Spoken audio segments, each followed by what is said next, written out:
Okay. No, honest, nga matindanon, makakipagpulis na. Okay. So, loyal, no? Yan na, loyal. Faithful, honest, no? So, isura pa, mga siya, mga... Okay, so,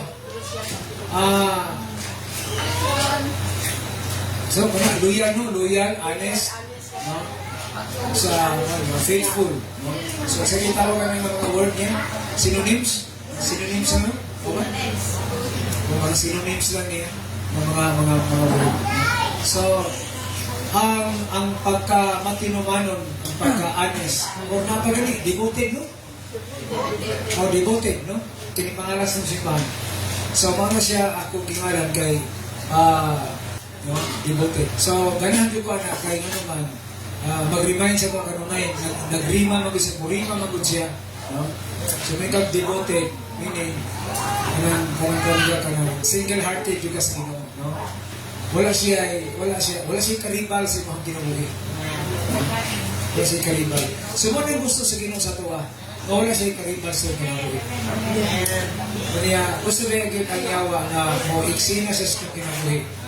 So ang karibal yung sa ginoo sa tuwa kinabuhi, number one, ang yawa din. Sa ginang nagbiruan karibal.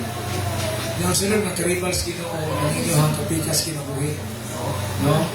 Kung ang inyong kapikas kinabuhi, dili ganyan magtotoo, mahimo gini siyang karibal sa ginoo. No? Mahimo na siyang karibal. Kaya, muna siyang kung si mga pagpakalagan. No? Ang Biblia natulog yun nga, do not be equally yoked to the unbeliever. Ayaw yun.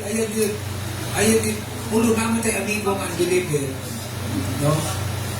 Ayaw yun ilubos-lubos ang inyong friendship. No? Kaya, di lang na siya mo demand sa inyo ha, kung hindi mo influensya pa yun. Ha? Kaya, ang imong friend nga unbeliever, naman tayo, di ba ito balik kayo nung naman kita mga friend nga unbeliever, no? Oo. Mudiman mo sila sa kanang close na kayo mo, na believer siya. Siya kung nung kay birthday sa kung niya, bunyag sa kung anak, ikaw biyang ninang. Hindi pwede ba, wala ka ba? Oh, sorry.